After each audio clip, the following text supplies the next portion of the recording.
Mark, thanks very much for that. We continue team coverage now with WMAR2 News' Megan Knight. She's at Baltimore County School headquarters with more on what our area's largest school system is planning for back to school.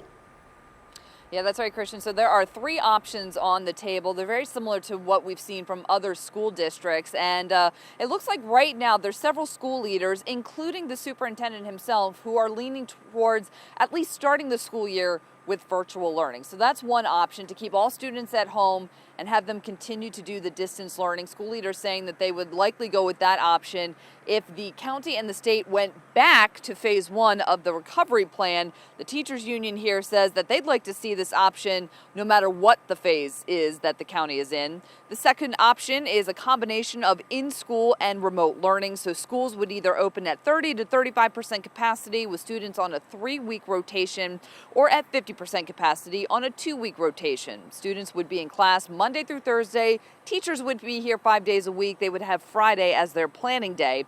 And then the third option, of course, is to bring all the students back inside the schools.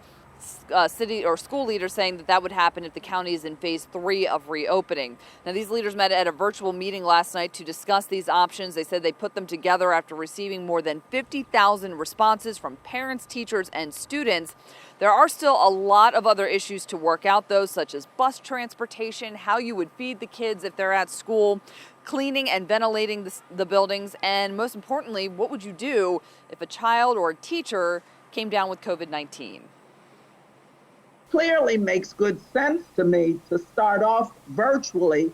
It's easier to move people into the buildings than it is to put them in the buildings and then have to pull them out. And there's also options to perhaps start with virtual learning and then maybe phase into bringing more students in. But again, all these things still need to be figured out, and quickly, because all public school districts have to have their plans in place by August 14th. And the first day of class here in Baltimore County is after Labor Day on September 8th.